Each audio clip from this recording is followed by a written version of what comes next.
All right, welcome back to the channel and welcome back to another episode of Let's Talk Finance. I'm your host, Jesse, and today we got Fabio from Capital Mindset with us. How's it going, man? It's pretty good. It's pretty good. Good to be here. Finally to kind of get on a video with you. Yeah, I know. It's been a lot of interaction on Discord and even streams on Discord and stuff like that. The meta meeting, the emergency meta meetings and KRC meetings and all that good stuff.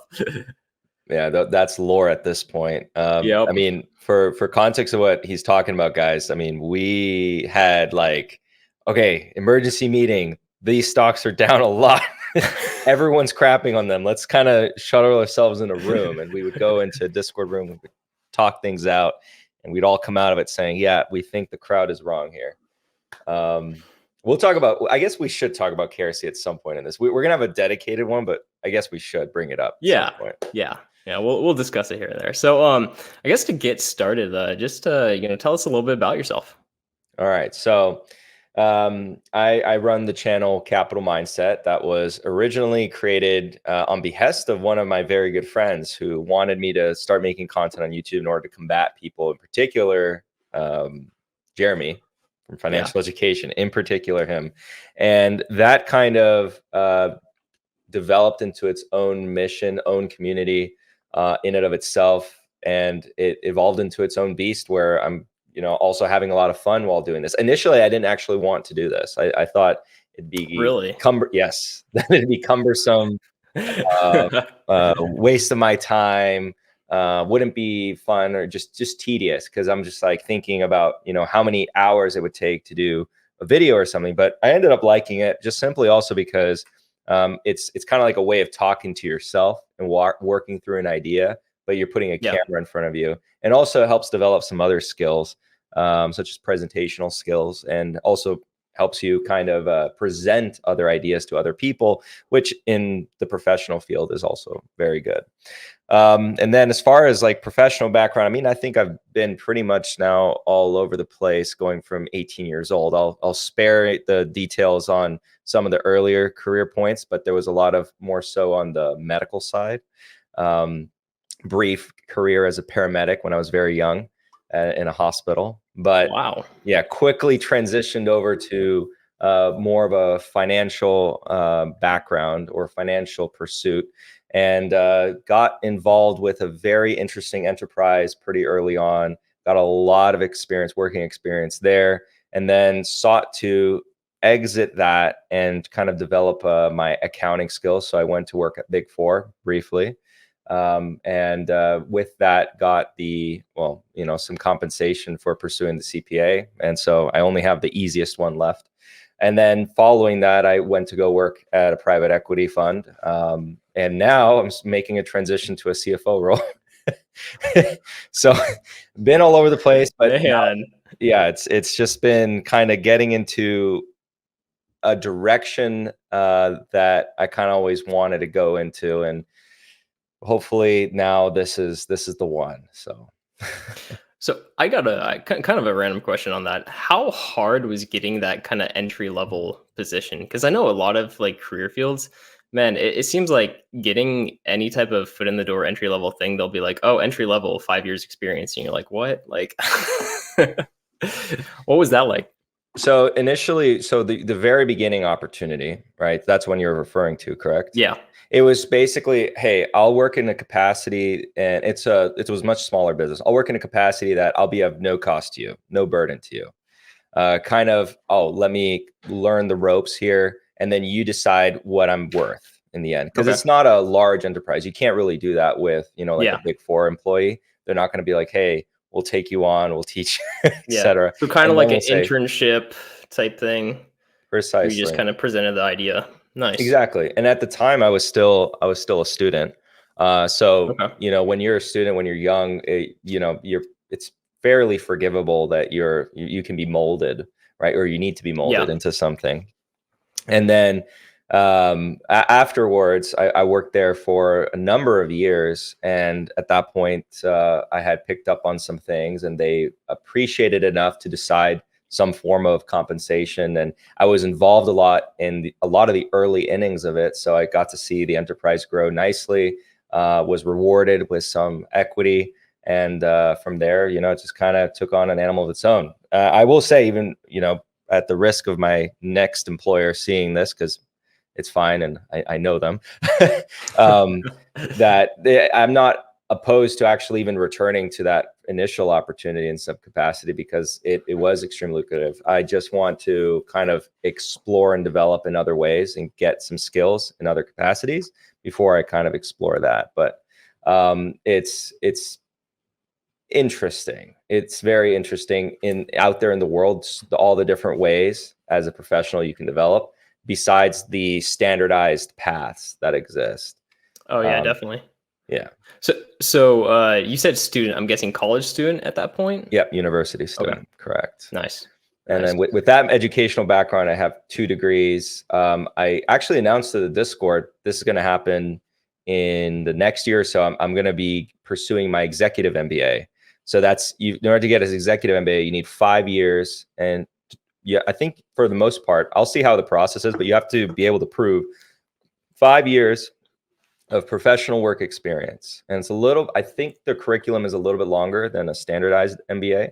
But yeah, I'm going to be pursuing it somewhere within my state at the compensation of my next employer, which is also good, which nice lines up with the role I'm taking. So then they'll also compensate me for that. But yeah. Nice. So what are your current degrees then? Are they in that business administration, business management field? I have a degree in accounting. I have a degree in finance, and I had I think 1 or 2 classes away, which I might as well do them for biotechnologies. So okay, biomed, not biotechnology. All right, that's pretty impressive. No, that one's not impressive. That one, to me it is. You can go become a researcher, go to med school, or a science teacher. That's pretty much what you can do with that. Well, no, that's people who. It's a good diversification of education, right? So exactly. All right. So let's see. What is your favorite drink? Let's get into some random stuff. Oh well, besides I'm a big fan of coffee, but I'm not going to use coffee as my go-to. There is a Venezuelan drink that's more of a dessert drink. It's very good. Don't like to drink it too much. It's called chicha, which is a rice-based drink. It's very good. I recommend if you go to a Latin American bakery, if it's Venezuelan origin, maybe a mix, and they have chicha, try it out, but have it after your meal. It's meant to be had after your meal, not before. Okay. You could, there's no one's going to stop you, but it's not how it's supposed to be drank. And yeah, it's very, very tasty drink. I went with a really heavy sugary drink there, but I could have chosen coffee or went a little bit on the risky side with whiskey, and then got into which ones. I like both of those, so I'll have to try chicha sometime. Yeah. What's your favorite drink? I want to know yours now. Oh man, I don't know. I drink coffee all the time, so that's what I I'm a sucker for coffee. I drink Monsters pretty frequently. You drink Monsters? That's been my go-to energy drink lately. So I don't know. Maybe that might be rising in the ranks. Just the Monster. What are they? You have one right next to you. Boom. Right there. So you're the reason the stock price is going up. Ultra. I alone sent Monster stock up 5% on my one bulk order. But yeah, and whiskey. Love a good whiskey. Have you ever have you ever smoked your whiskey? No. It's pretty interesting, man. A friend got me a whiskey smoking kit for my birthday. And so I've got it's 4 or 5 different flavors or types of wood, like oak, pecan, cherry, apple, and it actually makes a pretty significant difference. So it's pretty interesting. I'll have to try to get into this. How much of a tedious process is it to smoke it, or not at all? Oh, it's not that bad. Maybe 20 seconds, something like that. Oh, yeah. It's pretty easy. It's like a small little blowtorch, and then this wooden thing with a wired mesh where you put the wood chips in, and then you just light it real quick, and it kind of creates smoke. You cap it, let it sit for a little bit, and then you're good to go. So I'm it's definitely not going to bad try at this. all. I'm definitely going to try this. Yeah. So let's see. I guess early on in your life, what was your relationship or background with money growing up? Kind of like, and it doesn't have to be necessarily early on, but early on until maybe potentially now. Just kind of your mindset on money, focus on money. What was that dynamic like? So I gotta say, I can remember the exact year that my mindset on money changed, and that was 2016. So my grandmother she was actually really big into investing, saving. She's actually the money manager within her nuclear family. My grandfather, not so much. My grandmother was. And then Okay. so she had, upon my birthday, the year prior, gifted me a set of books. And I remember two of the most prominent ones, which were pretty basic, but still began me on that journey that when I eventually became a little bit more and more complex. But it just sparked the interest. And they're very simple books. And one of them is very much dissed. And I agree with the criticism of the author. And I think you know which one I'm about to say. Rich Dad, Poor Dad, which I think was just, everyone bought it. And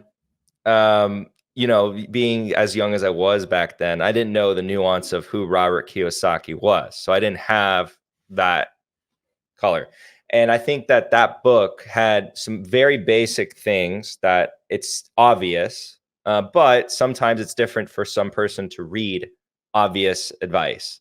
The main advice, and I just summarize the book, and you can just tell this to someone else, or you find another book if you don't want to support Robert Kiyosaki, by the way, that says a similar message: buy assets, not liabilities. Wow, like such a simple thing. And then so I remember in the book, by the way, he said stocks are a scam. I think it's towards the end of the book. Or he made it sound like, I think there was even a chapter where he talks about stocks, makes it sound super easy, that once it's up 100%, you sell half and you let the rest run. Like, oh yeah, just buy a stock when it goes up 100%, you sell half, you let the rest run, and you find another stock. I'm like, oh shit. But thankfully I didn't, ascribe to that, and I don't ascribe to Robert's remaining mantras. Then the other book was The Richest Man in Babylon. Again, those are the two basic popular books that everyone kind of reads. Then the other books were Charlie's Almanac, that she had gifted me. Then also The Intelligent Investor, that frankly at the time I didn't get really, but I was an avid reader and I took a shot at it because the first two books really kind of sparked my interest to continue. And at which point that was already beginning to shape my relationship around money. So I wasn't a spoiled brat in university days, even in high school. A lot of the growing up, my parents, we're from Venezuela originally. A lot of my parents had their own way of finding wealth, so to speak. And they came in, particularly the one side from my father's side, was a bit more of a struggle, far more than probably what the average American deals with, because it's a poor country. Okay. So the effort was to make sure that the next generation didn't have just things handed to them. So a lot of the things I had to come up with on myself. And that led me to attempt to be scrappy of how I find ways to afford various things like hanging out with friends, going to the movies, etc. So that inspired me, right? And eventually I found tutoring. And so throughout my college days, besides, I also was, again, I mentioned or referred to, I was a paramedic at a hospital. That made, good money too, but mainly the main source of wealth. And then eventually when I stopped doing paramedic, I continued doing tutoring, was the big driver. And I saved a lot more than I spent. And I helped people in math, science, and it was from high school through university all the way through. So those are the kids. Well, some of them were nearly my age, but so those were the kids that I helped. Um, and that began my journey in investing, which I already had investments pretty early on, but I didn't appreciate them for what they were. And I didn't, again, this was before or prior to me kind of really saying, okay, if I invest and I'm scrappy with my spending, scrappy with my income, I can grow this a lot. Because my first stocks were Alphabet. That was one of my very first stocks. My very first stocks. That's a good one to pick. Yeah, my first Alphabet investment was in a custodian account in 2013. And my rationale, because again, was not very knowledgeable, was, hey, I Google a lot of things. That's all you need, man. Yeah. That is some. Google's publicly traded. I can own Google. Analysis. I Google a lot of things. Turned out to be a really good investment over the years. But yeah, but really in 2016, that's when things really started to pick up, and saving a lot, investing a lot, and then just doing that throughout university. My university was free. So I didn't really have that cost. I really just, any money I made was mine to keep, aside from, food, and then shelter. I stayed at home. I didn't go to dorms, right? I said, man, why am I going to spend that money? I'll just keep it. Yep. And before I knew it, it eventually started to add up. And like they say, it's really true. When you have compounding and time on your side, and the earlier you start on, it's magical. So because now I am 26 years old, it's been over a decade since my first investments, and then nearing on a decade since that spark really started. So we're 7 years out. Nice. So, nice. So have you always, it sounds like you've always been kind of individual stocks then.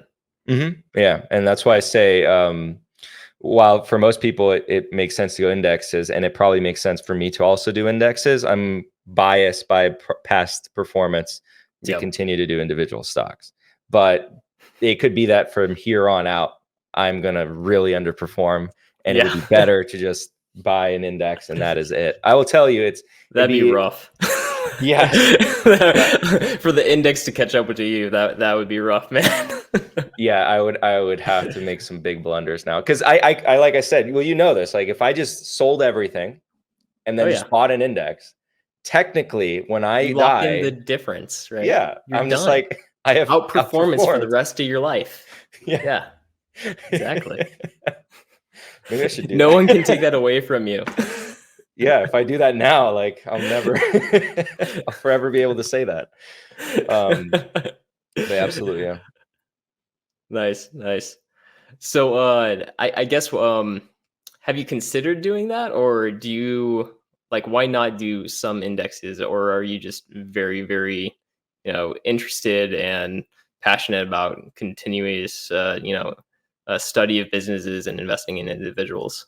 Yes. No. So I find genuine joy from doing this. Yeah. There's people out there, I think, that find genuine joy from doing it. Like, they don't do it for the money's sake. They do it from genuine enjoyment. And that's partially why when I went off and deviated slightly from finance roles into accounting, I already knew from the get-go, and always knew, that something like let's say like a Big Four job would never be for me at all in the intermediate / longer term, because they restrict you heavily on what you can invest in.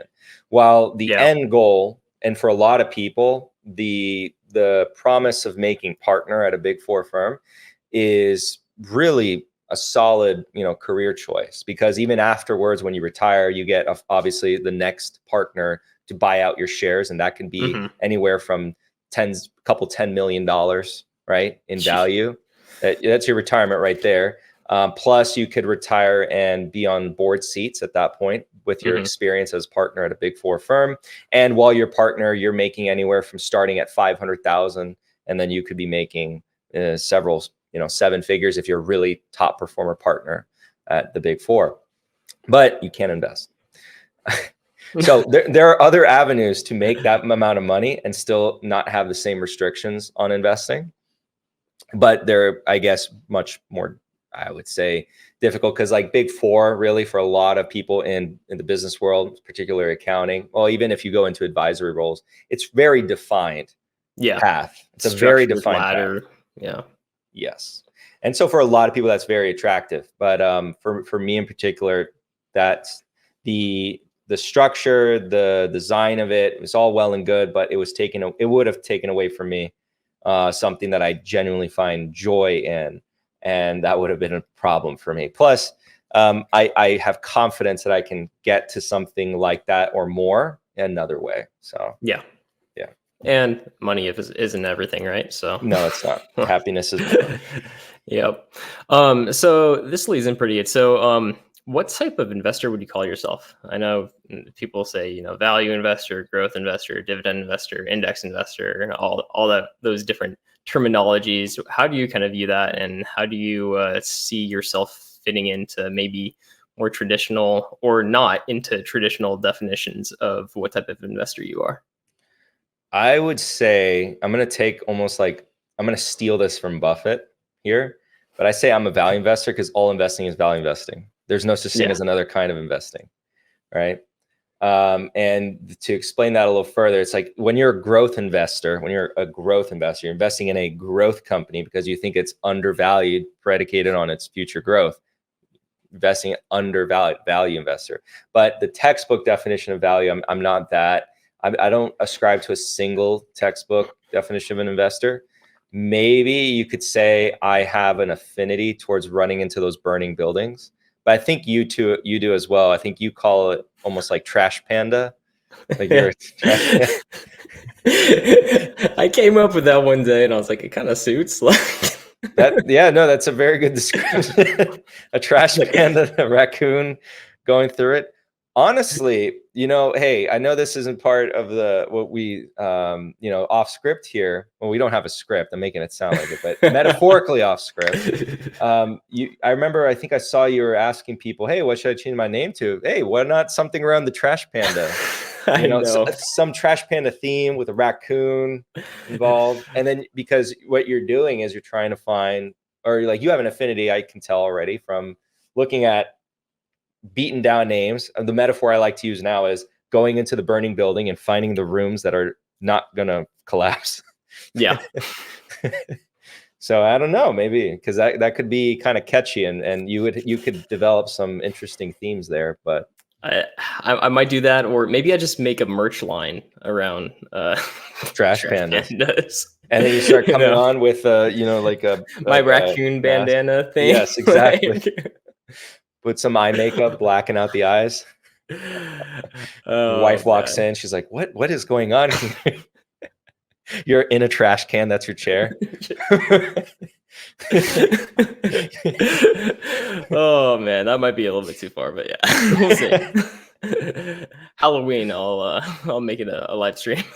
Oh, 100% you should. 100%. Yeah, no, that kind of has been what I've leaned towards, because I feel like I don't know. I've been learning and thinking about this a lot over and over and over again. And if you accept the fact that the market is generally efficient, then you usually have to look for, like, I call it like emotional and psychological things that are offsetting the market, beyond potentially their fundamentals, to where the risk premium gets to like a really, really attractive point.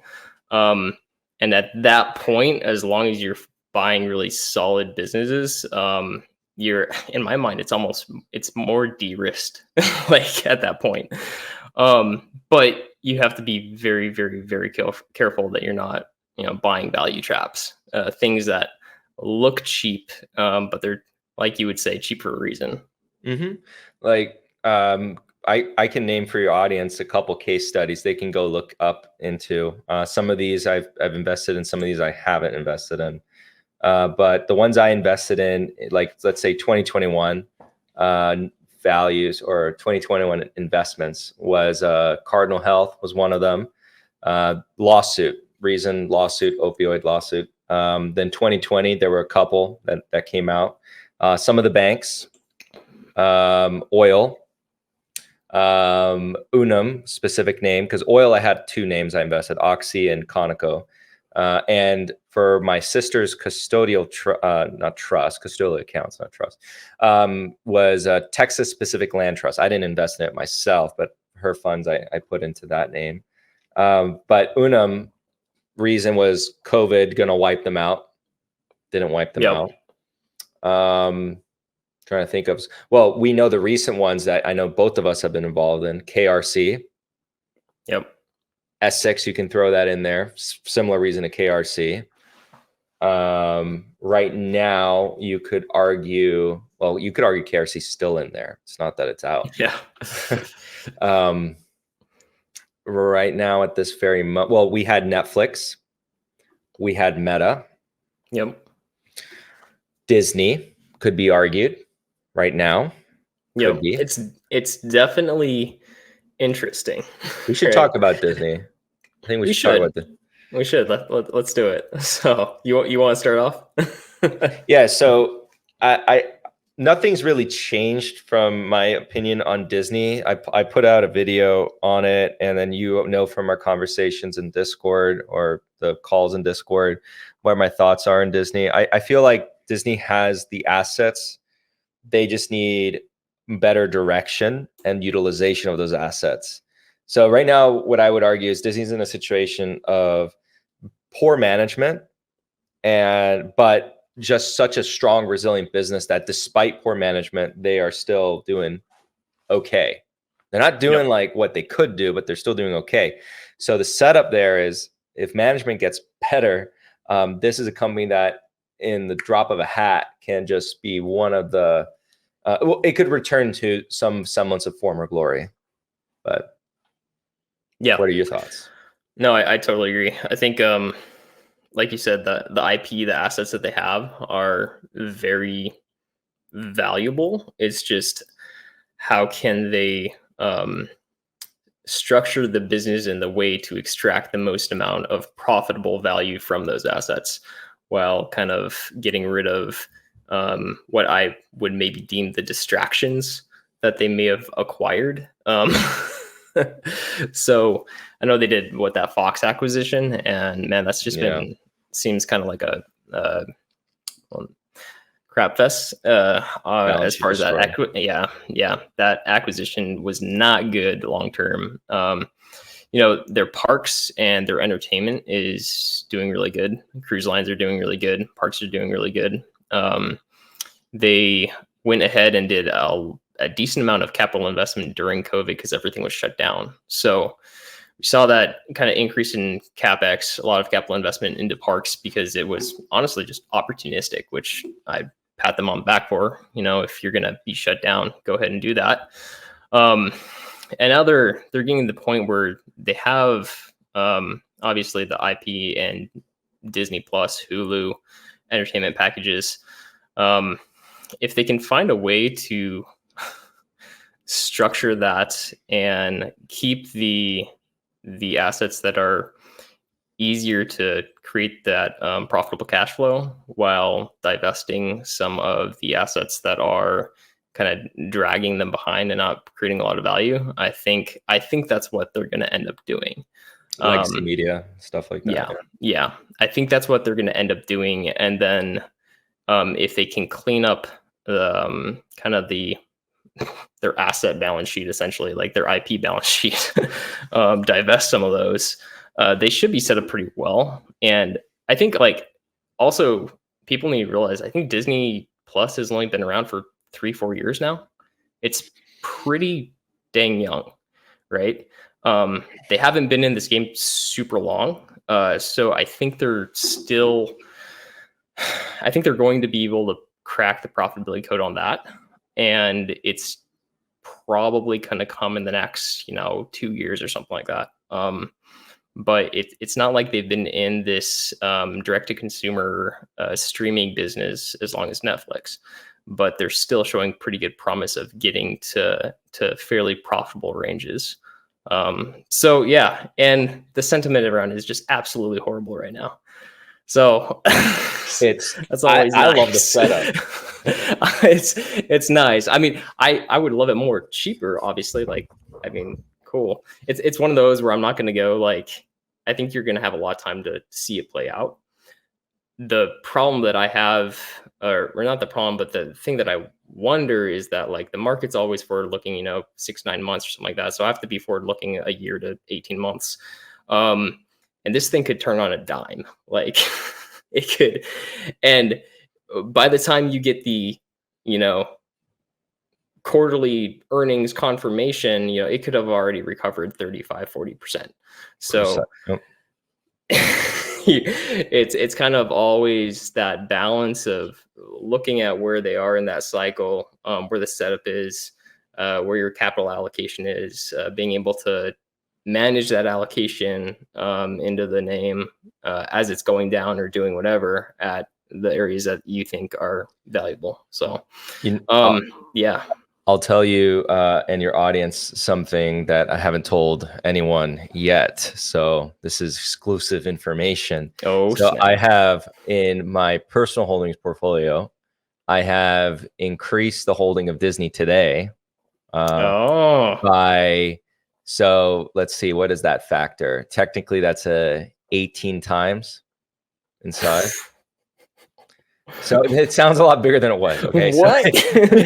It was 0.0005% allocation. It was at I think it was at 0.1% allocation, increased today to almost 2% allocation. Okay. Yeah. So it sounds like That's it's a funny. huge increase. Because I just established my position over the last week and a half or 2 weeks, and it's built out to, well, for me, it's overall portfolio built out to a 1% allocation right now at like an $87 cost basis. So I'm really happy with that for now. And yeah, we'll see what happens. I kind of hope it like goes to like $60, man. It's just like, can we get that just burning ship? Like something horrible happens, everybody freaks out, and we just get this massive sell off to like 60, 70. That would be glorious.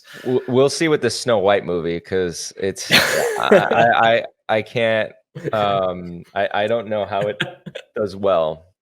I should say that. Yeah. I don't know who it's catering to be honest. Yeah. Well, and that's the other thing that's interesting with Disney is like, Disney doesn't put out like amazing like TV shows like every single one they put out, right? They usually kind of go through this ebb and flow of like okay content, decent content, a couple really big hits, and they will like milk those really big hits for a long time. I mean, I think they're still milking like Frozen, right? And that's like what, a decade now? Like that seems like it's been 10 years plus. But with kind of with their entertainment industry, that they have the ability to do that because they take it from movie licensing, entertainment parks, right? You're not going to build a section of a park in a year or something like that. So when they get those kind of really popular hits, they can have a pretty long runway. I think they just have to attract the talented storytellers, because the formula, whatever made Frozen successful, they need to replicate more of that. Yeah. I think a lot of what they've been putting out, live action Disney has just, in my opinion, tarnished a lot of those stories, tarnished a lot of those brands. I haven't seen them. I'm just going off of what people say. I have no opinion of them, could care less, really. I didn't see any of the live. I haven't seen actually any of the live action Disney remakes. Now that I think of it, not a single one. So I don't know if if I would like them or not. I just know that the consensus that I read is that people don't seem to be liking them. And subsequent iterations of live actions seem to have reduced performance. So that's telling me the audience is also voting with their dollars. And I think in the last slew of movies, Disney more than likely lost money around the tune of 500 million, including marketing costs and all that. So they need to get back to their I don't know, creativity side, right? Their writing side, and focus on that. Even Pixar now is getting, a little. Yeah. Yeah, they just need to focus. Oh, if they give us okay, come on. Are you a Star Wars fan? Yeah. Okay, would you not want, and Disney somehow listen to this, would you not want a Vader TV series?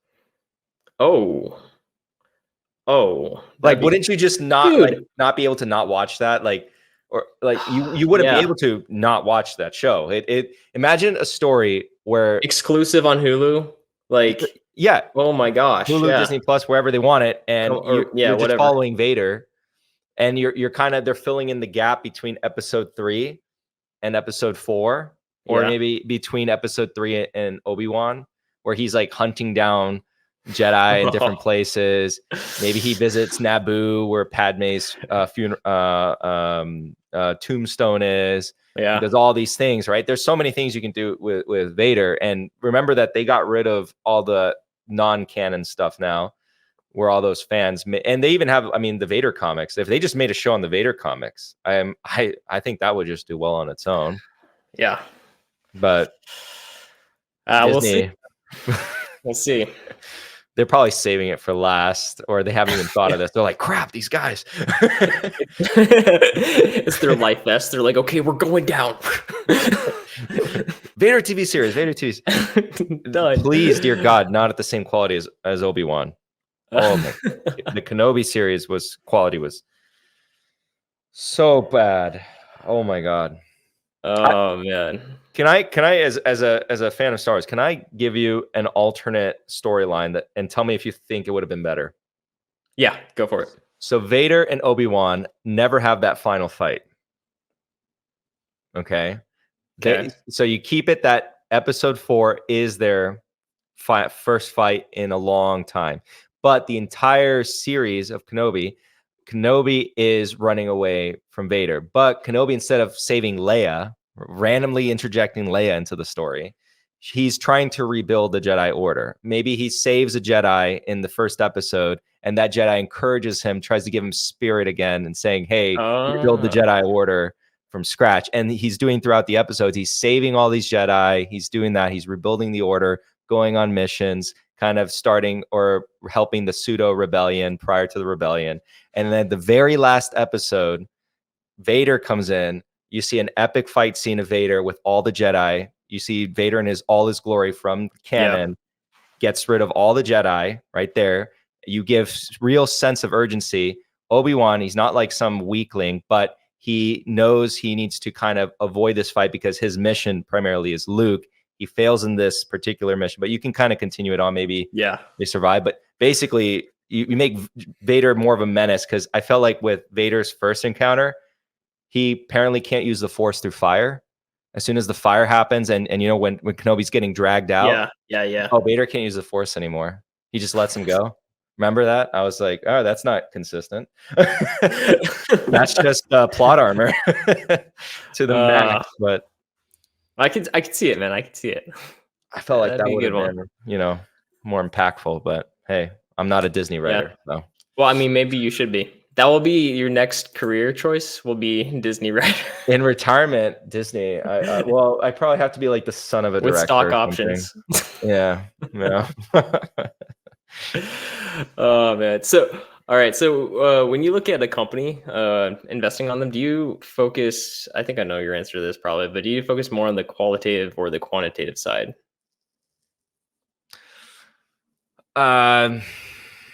Okay, I focus on both, but which one is more important to me? I'd say qualitative, because if you have quality and you mess up a little bit on the quantitative, you can still come out okay.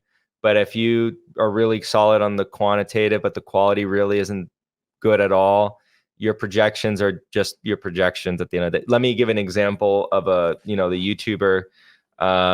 So you have Joseph Carlson and Jeremy, right? To just name two distinct creators who put out their investment philosophy, etc. I will give Joseph every penny of my net worth before I give any to Jeremy, because I know that while Joseph might lack entirely in the quantitative side, the qualitative side should be at the very least, he will eke out a positive return, because he is just buying only quality businesses. If you kind of look at his portfolio, and that's what my review on his portfolio was, it's like, you're just buying quality. You don't really care what the price you're paying for. So you're going to generate probably a positive return. It's just might not be market beating return. While, another creator might just be buying, creator or fund manager, whatever, you go to Cathie Wood. Like, I don't think Cathie Wood's buying quality half the time. I think she's just buying stories, not necessarily quality. She's actually, Cathie's void of quality and quantitative, which is funny. Now I'm thinking about it. She's the hype investor. Yeah, legitimately. Because then you also have, let's say, the everything monies of the world, which are the pure analytical quantitative, but they're bad at it. But like, that's all they care about. And so they don't even focus on qualitative aspects. And they're probably they're more likely, in my opinion, to have a total negative return. It's because, if you're buying, let's say, what's the Sleep Number? Horrible quality business. Quantitatively looked good when they were looking at it. Whatever projections, they don't matter because the quality was bad and the projections were wrong. And then so that total return on that investment's going to be negative. But, let's go back to Joseph. Joseph bought Netflix at 400. Well, now it's at 440. Took a while to get there. And, he could average down, but like, point is, he bought quality business. Eventually it'll be positive. If you hold. Yeah, if you hold. If you hold. He would have been better off in an index, potentially, but positive. Yeah. So, yeah. Well, I don't know. With everything money, I think it's kind of like they're probably naturally going to gravitate more towards value traps, cheap for a reason, and then they find out later. Kind of saw that with Intel. Weren't they like really big into 3M too? Mm-hmm. Yeah, they were big into 3M, but they didn't know about the lawsuit. How? Because they don't do research. Okay, just set up a scanner and go. That's all you need to do. That's all that's necessary. But I'm like, I don't know. I'm on the edge because at the same time, even like quality, if you buy the highest quality but it's at a ridiculous price, like you're accepting so much risk in the re-rating. So it's tough. I think there's like a nice balance, kind of finding that.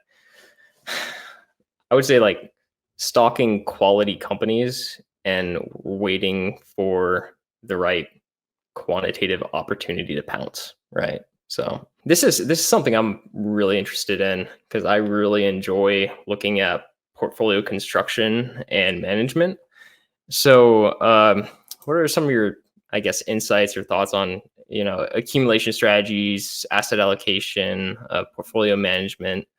I guess from also like a risk management perspective, but also positioning yourself when the opportunities arise to kind of stagger into those hopeful long-term core assets that will hopefully carry your portfolio over maybe decades.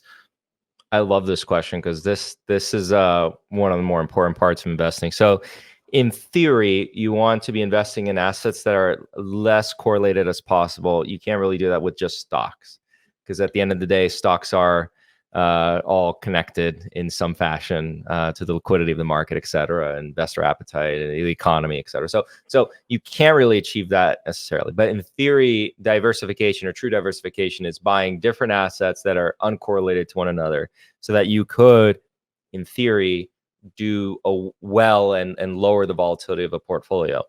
That doesn't necessarily matter for us. And there was actually a question from a club member on this exact topic. And I tried to give them the best answer I could because I feel like focusing on that as an individual investor on your own portfolio is a lost cause or not fruitful. Why? That's meant for portfolio management when you're managing another person's portfolio, where you're caring about volatility for a variety of reasons, because let's say you're a pension fund and your goal is to maintain that stability so that you can meet your obligations.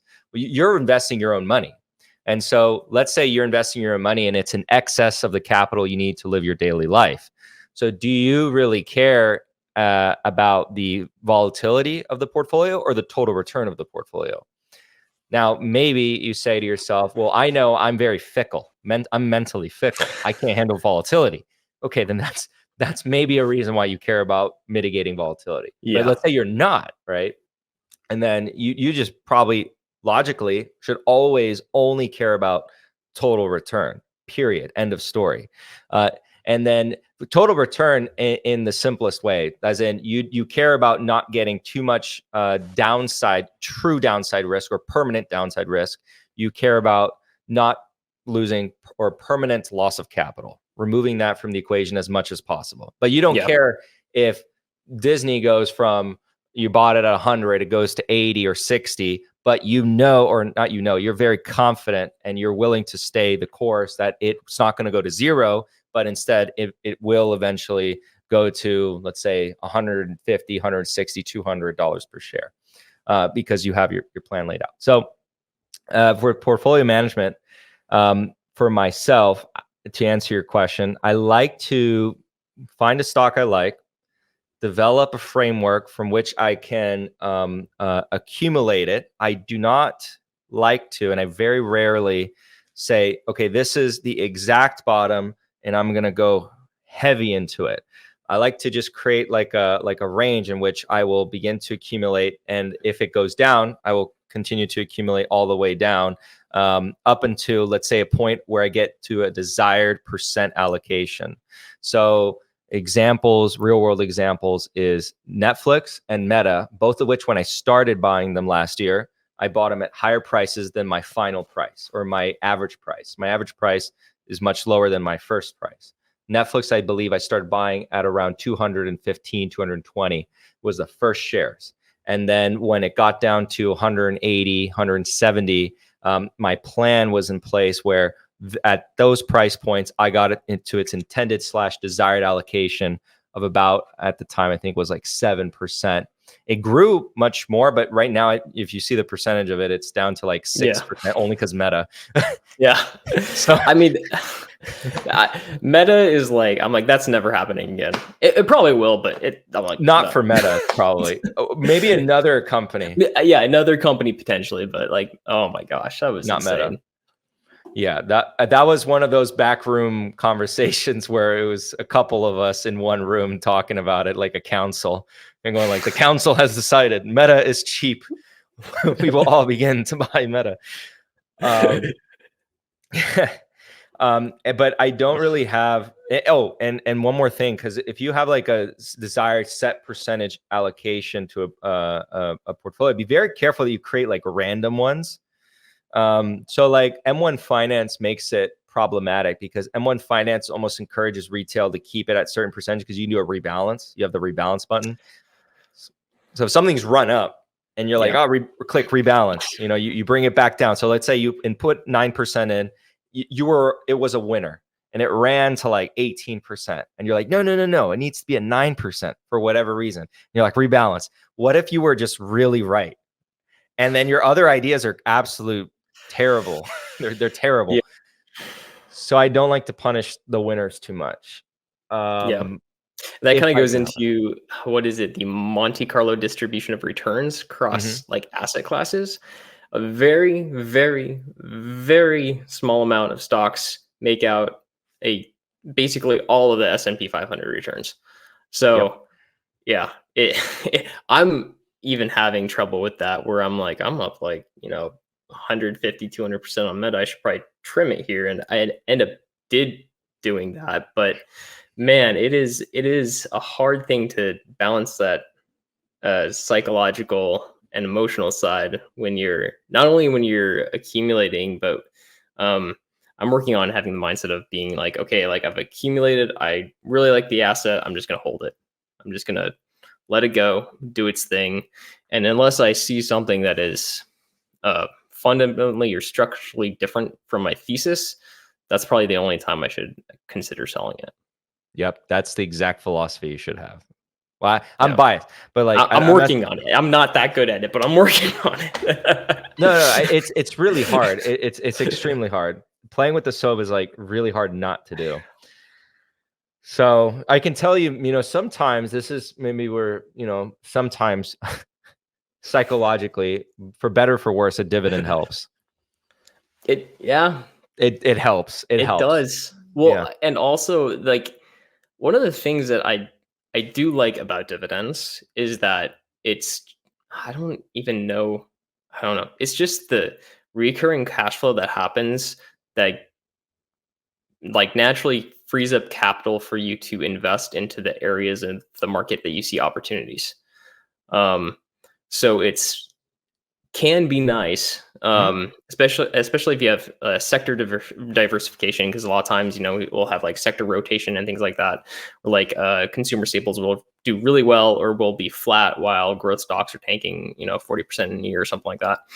But it can be nice to have that little padding of cash flow above maybe your normal savings to be able to say, "Ooh, I'm getting this cash flow, but this sector is on a really good discount right now, and I can shove that over there." So personally for me,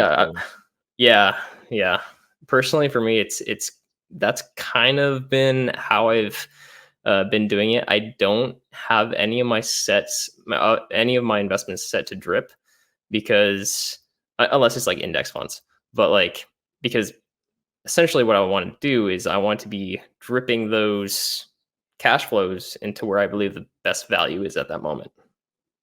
Yeah, that's how I am. I don't drip into any of my investments.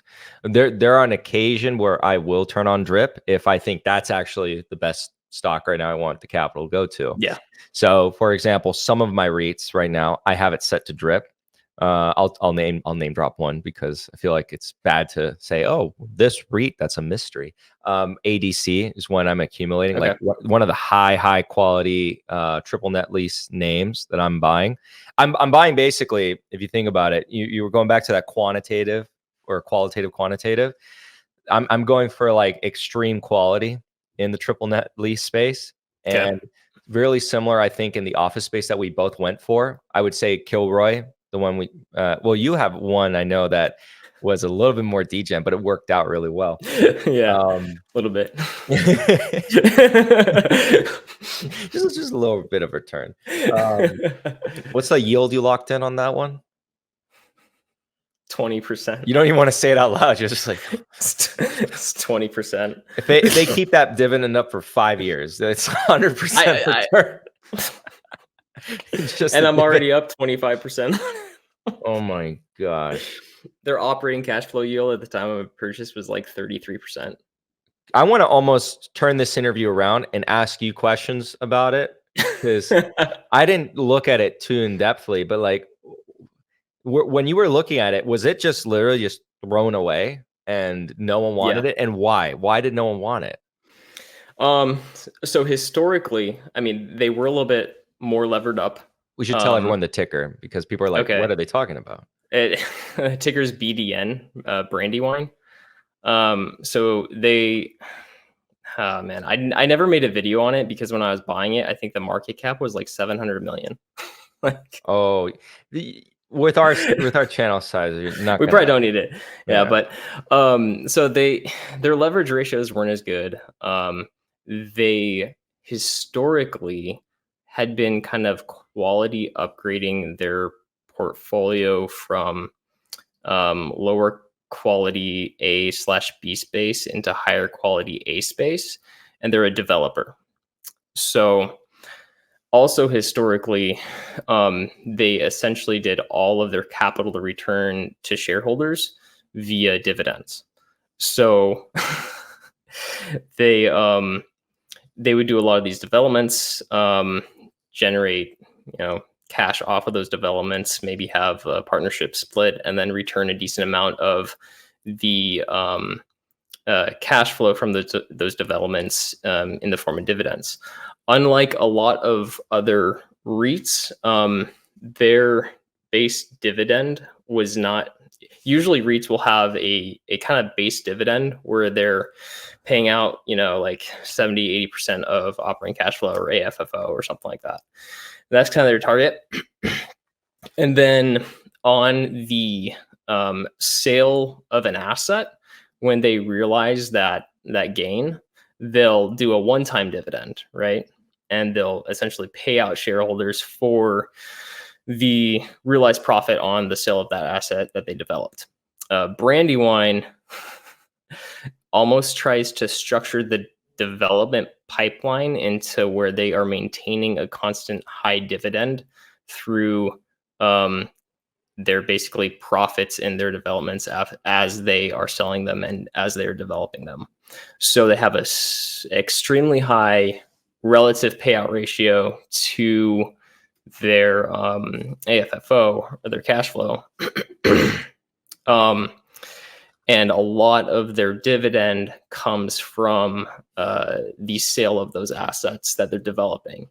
And however, over the years, they have been slowly selling opportunistically lower quality assets while keeping the higher quality assets in good locations. So kind of strengthening their overall real estate portfolio, mostly office space, some life science, and also they have some residential, I think, apartment developments that they're doing right now too. So very interesting one. It was one of those where I was like, if it doesn't work out, it doesn't work out. But just looking at everything, it just seemed so beat down relative to their cash flows. And I think their AFFO, and I think the market was really hammering them a little bit for their higher leverage ratios, but also I don't think the market was really believing that they had quality upgraded their portfolio as much as they did. So it was kind of continuing to be thrown in that really low quality bucket, which it might be. I don't know. Like, I've only owned it for, I don't know, 4 or 5 months or whatever it's been now. But historically, most of the return's been the dividend, correct? Yeah. Yeah, because they're basically just deploying that equity, that return back as a dividend. Okay. Yep, exactly. So not really growing the portfolio tremendously year in, year out. They're developing a property, selling it off eventually, taking that profits, and then they have a pipeline of properties that they're doing. Yep. Okay, an interesting REIT, to be honest, because it's not like where going back to like something like 80s. Well, Kilroy's re-envisioned itself a couple times, as you know. Yep. Then they might re-envision themselves again in the future, because people think they're just office, by the way. They're not. They're not, no. No, they're not. Their new development pipeline's good, man. The split, I really like the split on their new developments. What's it exactly? I don't know exactly, but I want to say it's like, is it 50 office, 30 life science, 20 residential? It's something like that. Yeah. Go ahead. No, I was saying like the market may or may not like that. Sometimes they don't like the overly diversified REITs, but yeah, I was gonna say, typically when I've looked at REITs, it's almost like the higher the focus in a certain area, the more of a premium the market gives it. Mm-hmm. Correct. Yeah, because if you're focusing on that, the idea is like your team is going to be probably the best. Yeah. At that particular real estate. I will say I'm not going to pump bags here on ADC, but I will say one thing about ADC. Do you know that the CEO himself will respond to questions on Seeking Alpha comment sections? I did not know that. Yeah, if you go on Seeking Alpha comment sections right now and you go on ADC and you go to articles, news updates, he's there and you can tag him if you have a question. What? Yes. That's crazy. Yeah, he actually responds to common shareholders' questions, and he gives really good insights occasionally. Not occasionally, oftentimes he'll explain something a little bit more detail. One comment I'll say from him, and it's something he said he's never seen this before, where they have no competition for properties right now. That's his commentary in a comment on a comment section. Okay. John Agree is his name. For acquiring? Yeah, for acquiring. Yeah. He's saying that the big players like Blackstone and all them, they've dropped off the map. Oh yeah. And so his firm, Agree Realty, which has one of the lowest cost of capitals in the game, I think even lower than Realty Income, which is wild. Their cost of capital is around 5%, and they're acquiring properties at a cap rate of 6 and above, but not too much higher because they're focusing on investment grade. Has been a big benefit. So he's referring to, in the recent commentary, the management announced that an increase in their projection pipeline acquisition for this year, not a decrease, an increase. So they're saying we're going to acquire more properties than what we told you before. And then someone asked in the comment section, hey, like, what's that about? And he's saying, yeah, for the first time in a long time, I've never seen this in the industry. There's no competition. All the private REITs are just out of the game. Yeah. And I found that super interesting. And one thing they've been focusing on a lot is ground leases. Have you looked in ground leases before? No. So there is a REIT that is all ground leases, but it's externally managed, which immediately to me is a no-no. I don't like those. And it's a REIT that focuses only on ground leases. Now, ground leases are really cool because they're very low maintenance, extremely low maintenance. Usually you have a lower rent base, but you sign it usually for a lot longer period. So you rent it out, but you're just renting out the land. You don't even own the building. You just own the land that the building is on.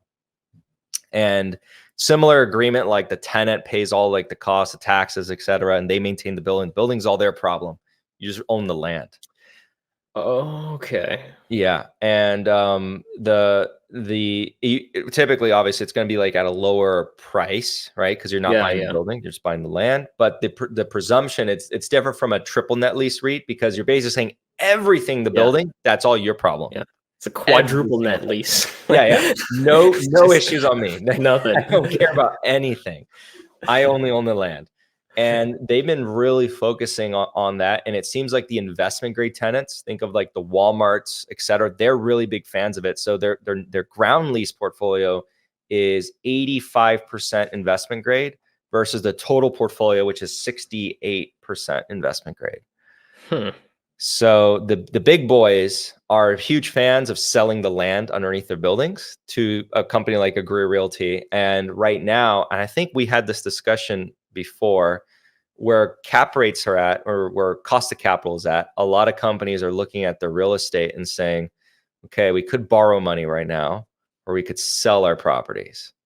So why would they, I'm trying to think out loud here, why would they do that? So you can depreciate the building, you can't depreciate the land. Yeah.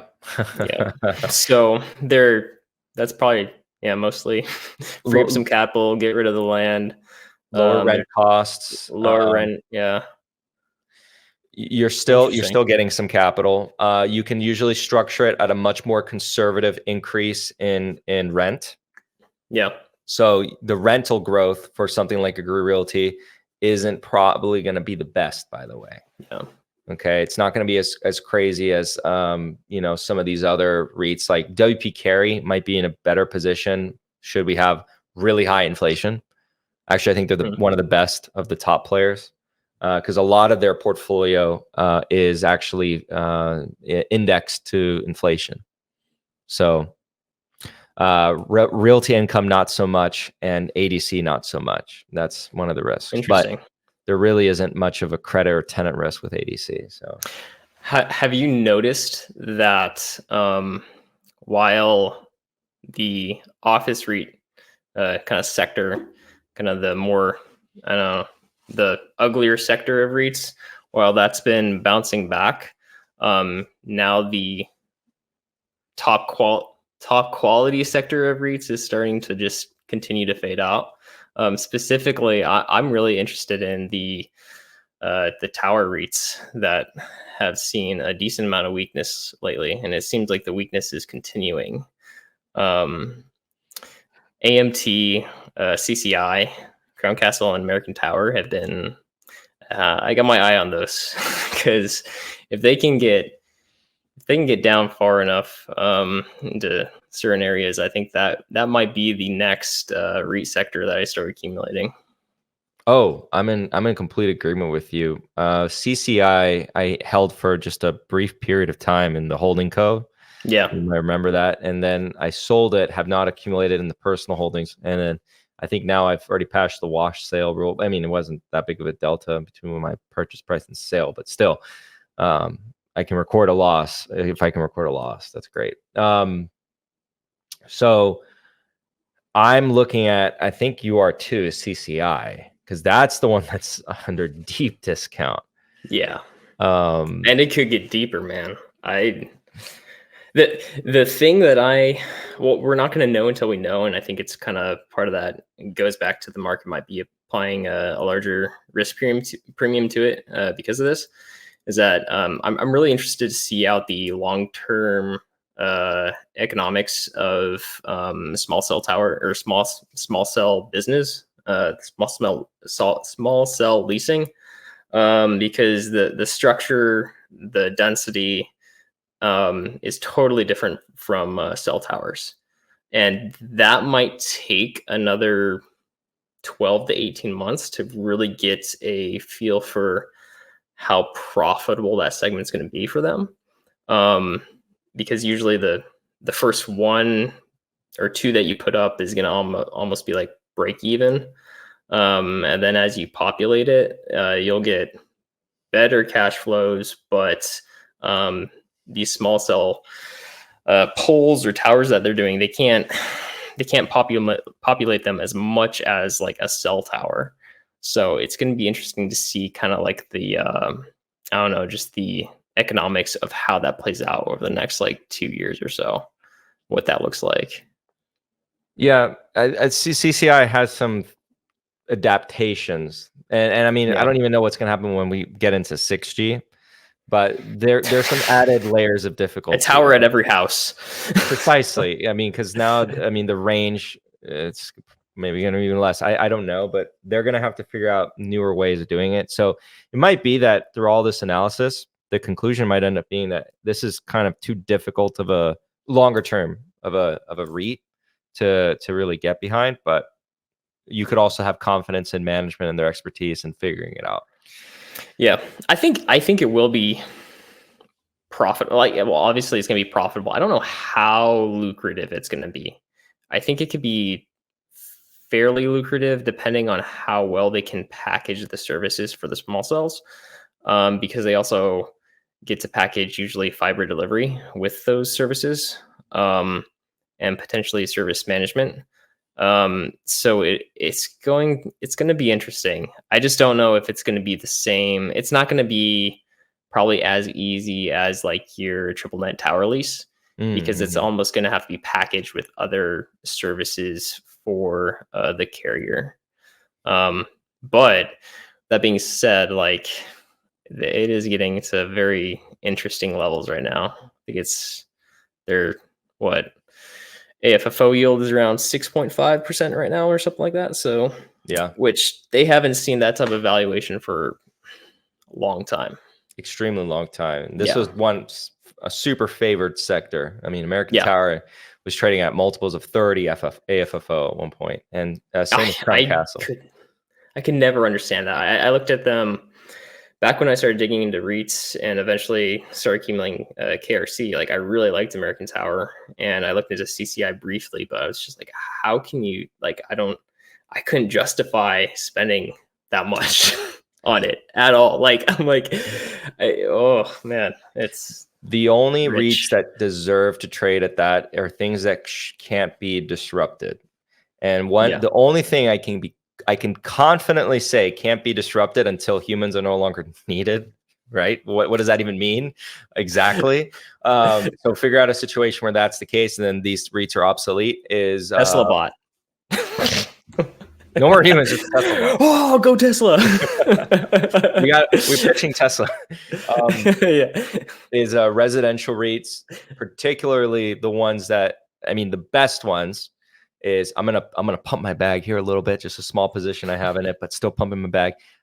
Sun Communities and Equity Lifestyle Properties, and there's another one, UMWH or something like that. But anyways, those are the three. they own trailer park homes, RV resorts, etc. The Yeah. reason why those are so lucrative, very low maintenance costs on the property, on the land. But people still need a place to live. People probably still need a cheaper place to live because not everyone has enough money to, not live in a trailer park. There is a segment of the population that can only afford that.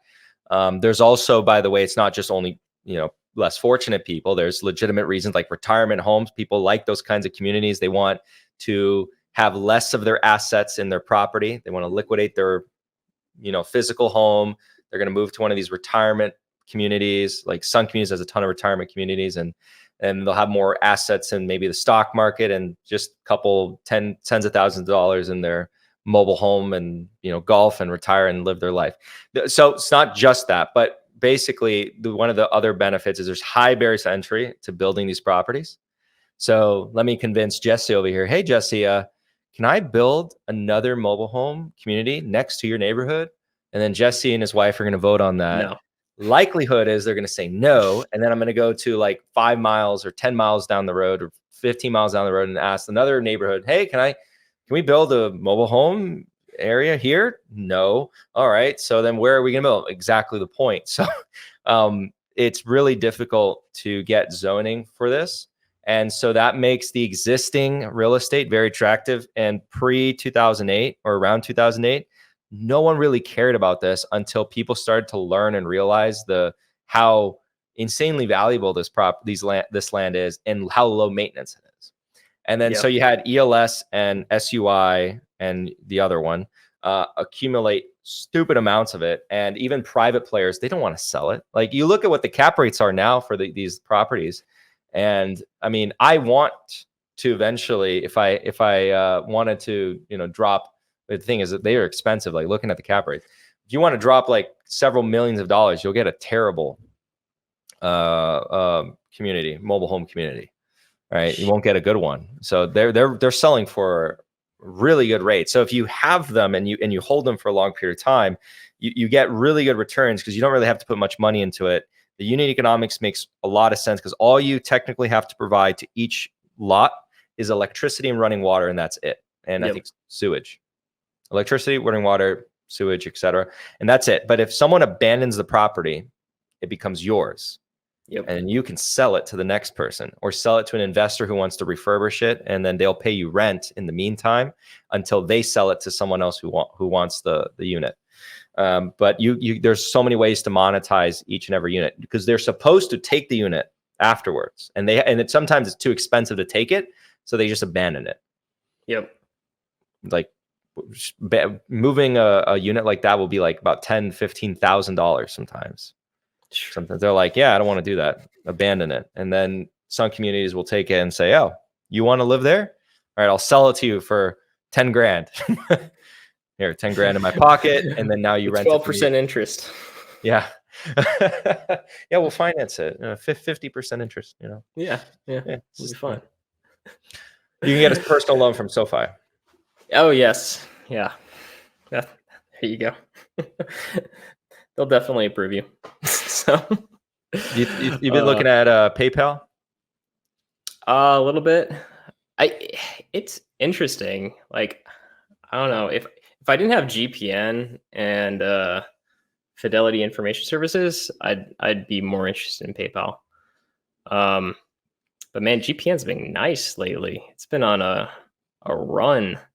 So I think it's up to, I don't even know, but almost 130, right? Yeah, it's right around 129, 130, something like that. So it's been on a good run. But yeah, PayPal is. I should probably take another look at it and just go through it again. Now? Was it 62? Yeah, no, 61.5. Oh man, okay. I might need to. Yeah, and it's wild with PayPal because it's like Venmo, they're getting their butt kicked by Cash App. Yeah. Why are they not doing what Cash App's doing? Like I open my Cash App, which I don't even use, but I see all these other features that I open my Venmo, which I also don't even use. And There's so many things you can do on Cash App that you can't do on Venmo. For example, I can buy stocks on Cash App. There's more of an ecosystem there. How much of it? Well, and I don't know too much about this offering, but how much of a threat is like Apple Cash to PayPal? Do you know? If Apple through Goldman Sachs opens a brokerage account within your Apple wallet, game over. It's not game over, but like that would be, hey, Apple, you should hire me for your ideas. I'll only take a small commission of 10 million per idea. They could call it Apple Options. Yeah. Apple. All right. Well, that's about 100 million idea for Jesse. Apple, you can afford it. Pay him 100 million. But yeah, Apple Options. My gosh. Yeah, Apple could easily through Goldman Sachs again. Goldman Sachs. Come on. You want a brokerage relationship with retail? Come on. Like you literally have the avenue right there. You already have the credit card. You already have the savings account. Super easy. Come on. Maybe that's phase 3, man. Apple checking. And then it's all under the Apple branding, but Goldman Sachs gets access to all that capital. Heck yeah, man. So yeah, it's definitely a threat. We actually had a conversation today. You weren't present for this one, but the conversation was about fintech, and end conclusion was pretty meh on like all fintech. It's like all these guys are just all racing to the bottom. And I own a couple of companies that I consider them to be the bottom already. And in those type of, I don't know, areas where companies are racing to the bottom, I want the person that has the best margins, the best pricing power, the best ability to scale and keep that kind of, your moat essentially becomes like how much margin you have in your product and how you can just squeeze the other guys to death. And like if I'm going to get into that, that's usually what I want. I don't know if PayPal's going to have that. Oh, I can tell you for a fact because in the private markets, you can see some Stripe's numbers and Stripe's businesses or Stripe's business model and prices. Stripe kills PayPal. Yeah. There is no reason as someone who is like, actually, most people interact with Stripe and they don't even know it. They really don't know it. And there's no reason as a vendor really to use PayPal other than there's some people out there that really swear by PayPal, which I don't get them too much because you get the same purchase protection on most credit cards nowadays. Yeah. Like it's not really that threat anymore, that overarching threat. Oh, I was scammed, and your credit card company, you just call them and then you're usually good to go. I mean, Amex is literally famous for their chargeback policy. Yeah. Where they're very aggressive. Yeah. I don't know if I got PayPal, I think it would be like, I would have to think that it's just a crazy discounted value and look for maybe a recovery. I don't know if I'd be looking at it as like a long-term hold. I don't know. I'd have to get a little bit more conviction in it for that. But it is it's cheap, right?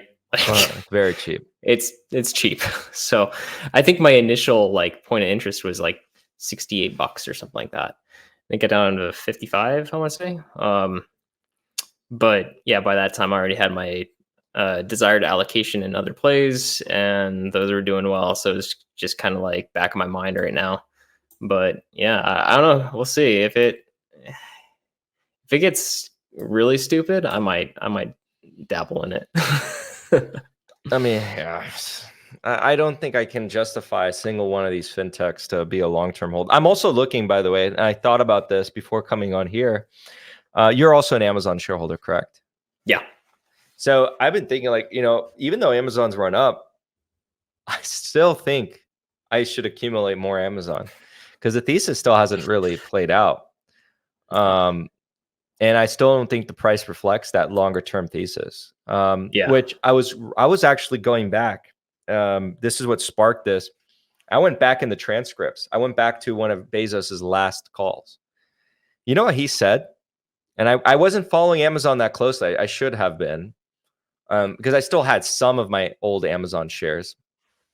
So for some context, so I Amazon shares, the original Amazon shares are almost as old as the Google shares in my portfolio, and reasoning, same thing. Same thing. I buy things on Amazon. Yes, legitimately. So I was like, I buy a lot of things on Amazon. So this is, again, 2013 version of me. I Google things. Oh, I'll buy some Google. I buy things on Amazon. Let's buy some Amazon shares. I have an Apple computer. Buy some Apple shares. Did I just hit a sore point with you? Yeah. Oh, yeah. Man, I'm sorry. Yeah.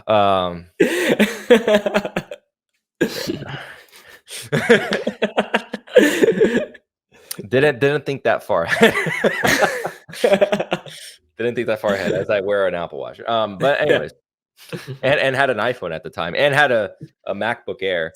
Man, dude, and Apple was dirt cheap like around that time. It was yielding like, its free cash flow yield was like 8 or 9%, something like that. Like, it was dirt cheap. People were doubting that their service shift. iPhone was not even that old, man. At 2013, iPhone was not that old. Yeah, iPhone was just new. 4 or 5 years, something. Yeah, like it was brand new. It was like their first, maybe getting into their second gen. Literally, I missed out on just going apps. Oh, and Netflix too. Netflix, I could have done that because at that time my household had Netflix, and I was like, oh, I watch shows on that. My gosh, I could have just thrown out all the investing. Yeah, right then and there, just go all in on those stocks. But then you turn into somebody else, and you no, you know who is in my household the OG Tesla investor? Who's that? I mentioned this before. My father. Oh, really? Yeah, I don't know why he had this huge fanness of Tesla. He didn't own a Tesla at the time, and he really liked the idea. And I'll tell you, in hindsight, it wasn't for the perfect reasons, right? It wasn't valuation. It was just really the story, and it just happened to have worked out insanely well. But yeah, that's like a funny thing, and he hasn't touched the position even to this day. Gosh. No, and it's a ridiculous return. Like, when I say he invested early, this man invested early in Tesla. Oh man, that was my one where I was like, I was basically a Tesla fanboy, like back in the day.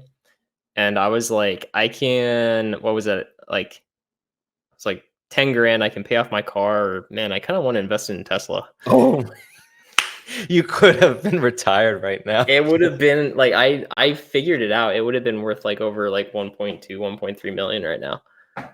Assuming like you hold that entire time, which like that's a whole nother subject. But man, I was like, oh, dang. Well, you know what? This is how my father had held throughout that whole time period. He forgot he had the brokerage account. Oh my God. It's on. Yeah, it was a Fidelity. Imagine like forgetting that and then like finding it randomly after it goes up.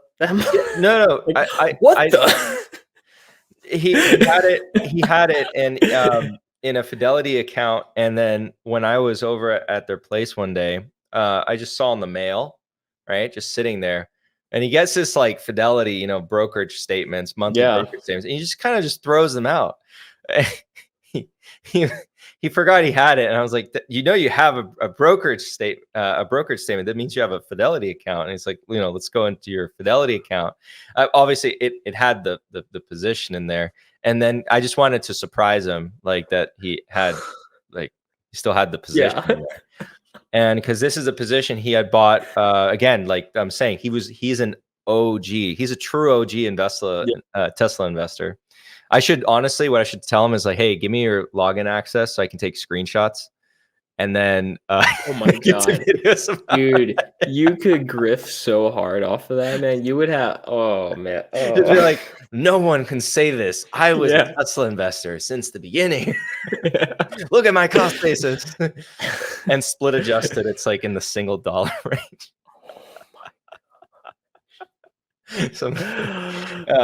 Oh yeah. my gosh. No, it's just.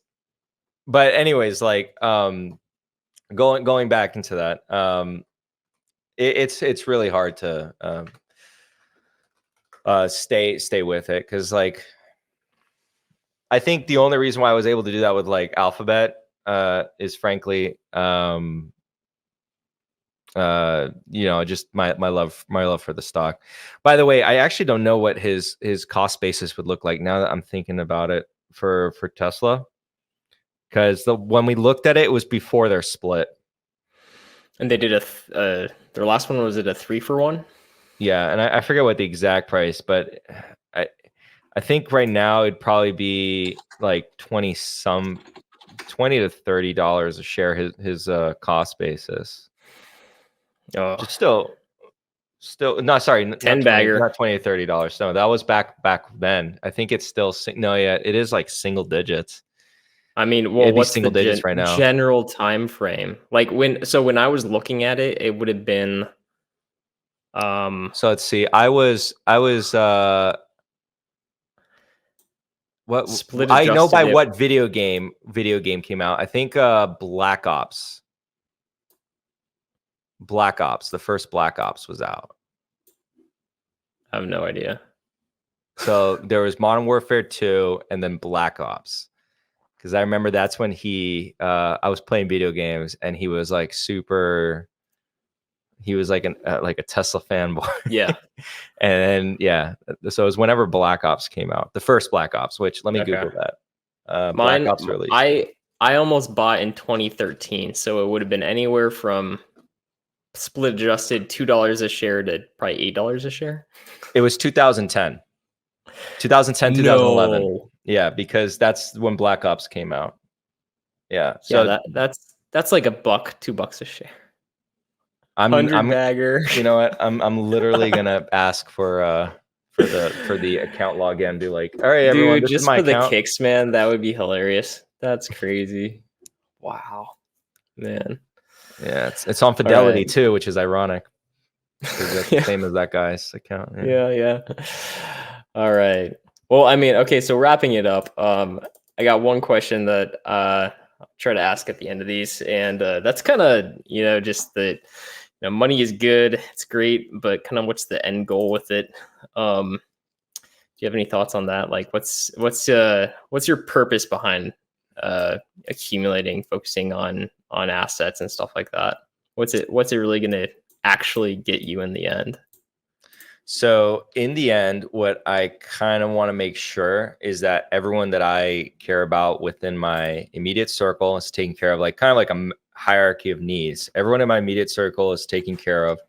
I don't want to be that dad that like spoils them. Right. Yeah. I want to make them grow, because otherwise then everything I leave behind to them, they're going to destroy. Yeah. So I want them to figure out their own path. And then once it's their time, they're ready for it. Otherwise, I'll figure out some other way of like them, unfortunately not getting it. Yeah. Because I gotta feel like they're ready for it. Otherwise, it's bad money, I think, brings out the extremes in everyone. So if you're extremely addictive personality and then you inherit a lot of money, you're only going to go down a really terrible path.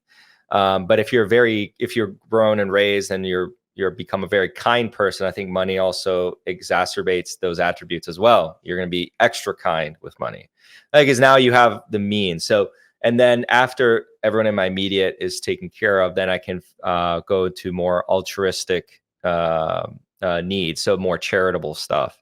And then that's where I'm hoping I can spend the majority of my later years focusing on more of the charitable side of things.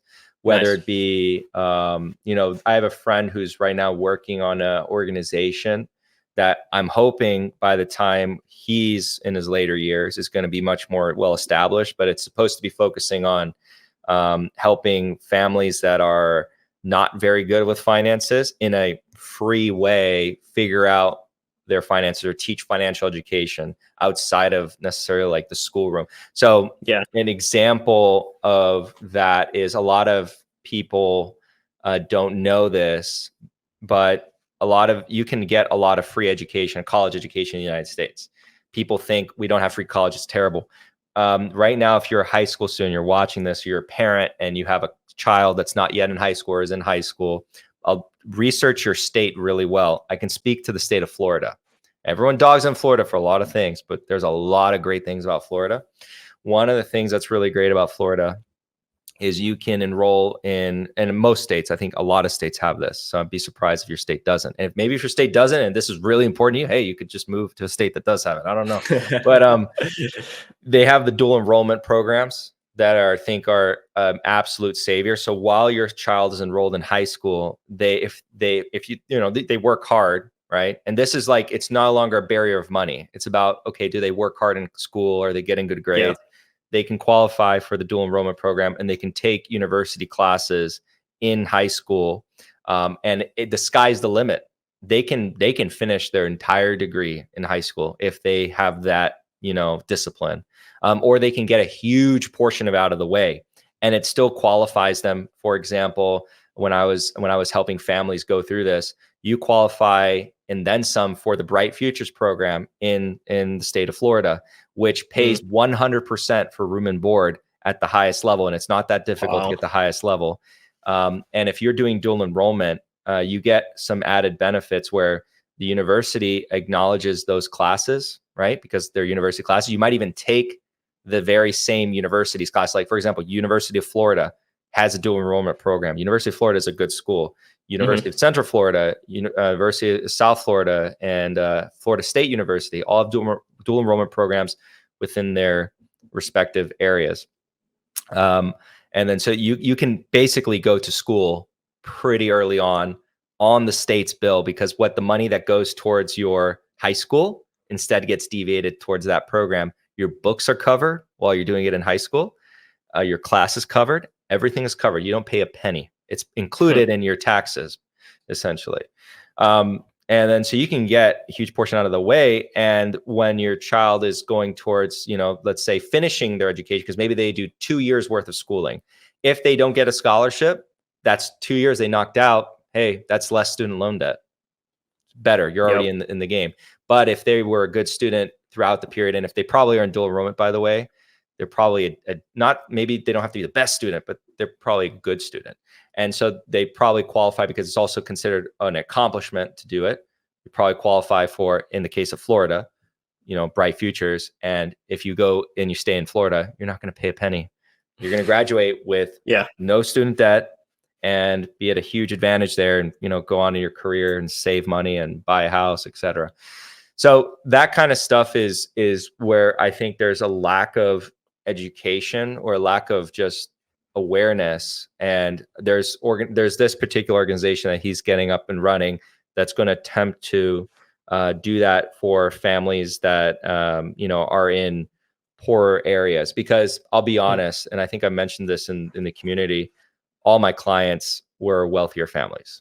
So I was helping wealthier families not pay for college. You see? So it's almost like they're money conscious or something like that, Yeah.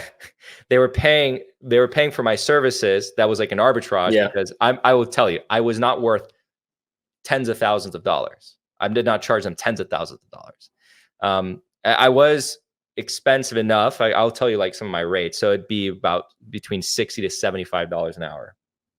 And then if you do the math, it's cheaper to have me help you not pay for college, right? Yeah. And walk you through the process, get your child in through this whole process. And then your kid goes to college and either you're not paying a penny because maybe you wanted to front your child's education, or you understand, okay, my child's going to college and they're not going to take on any student debt and they're going to graduate debt free. So, okay, let's pay this guy. But I didn't have any clients that were of, the lower economic status. And so organizations like this that are trying to provide not just that form of education, but other forms of education around money, I think is important. And stuff like that in that vicinity is what I would like to get involved with. So. Yeah, that's awesome. Yeah, no, it's shocking that we don't have more classes, even in high school, that are focused somewhat on finances. It's pretty crazy. Something I will mention. So for people that are working full time and looking at possibly going back to school and getting a degree, or getting a degree in general, I'm a huge fan of Western Governors University, WGU. So I have my master's through them, and I've recommended a decent amount of people. So they have a structure where it's 100% online. They're fully accredited. Tuition includes basically anything you need, including books, because they have online libraries. And then they charge per term, and it's unlimited credit hours, and you pay a flat fee per term. So I know people that, for example, would already had a bachelor's, and they did a 6-month term and finished their master's degree in a 6-month term for $3,800 on a master's degree. So something that, you know what, if you're listening and you're thinking about going back or getting a different degree, what's the name of this? I recommend it out and shout it out, because that sounds like an awesome resource. What was that? What's the name of this? WGU, Western Governors University. So add that to my catalog of recommendations. It's been great. When I first found them, I was almost like, is this a scam? Are they accredited? What's going on? As I dug more and more into it, yeah, they're legit accredited. I think they're even backed at one point by the Gates Foundation for their work in education. It's a nonprofit over several states in the West, but I believe it's available across basically everywhere in the United States, fully remote. They've got, I think, 4 or 5 schools. So they have a school of business, a school of technology, a school of education, and a school of nursing. So yeah, really, really interesting, almost case study on highly cost-effective education, secondary education. So, and they focus on secondary education. So you're saying, well, they do. I mean, they have bachelor's and master's programs. So you could go for the whole thing. Yeah, yeah, and I've had people that have transferred credits in after like maybe a year of going to college, then dropped off for a while, did something, came back a couple of years, transferred a decent amount of credits into WGU, and they took them fine. So yeah, it's interesting. And I mean, for the cost of it, depending on how much time you can dedicate to it, I think it's pretty common to get a 4-year degree in about 2 years. Interesting. And it's per term, so it's very cost effective. So you could do it unlimited. You're incentivized. You're heavily incentivized to get through as much material and classes as you can during that term, because it's a flat rate. And you're not limited on the amount of credits you can take within that term. So, like, for example, if I was already in the workforce, going from a bachelor's trying to get a master's, but because I had experience, there were certain classes that there was a 4 credit class that I passed out of in 2 days, because I already had all the knowledge material. So I basically breezed through it, took the pre-assessment, passed, took the assessment, passed, 4 credits, 2 days. So, well, yeah.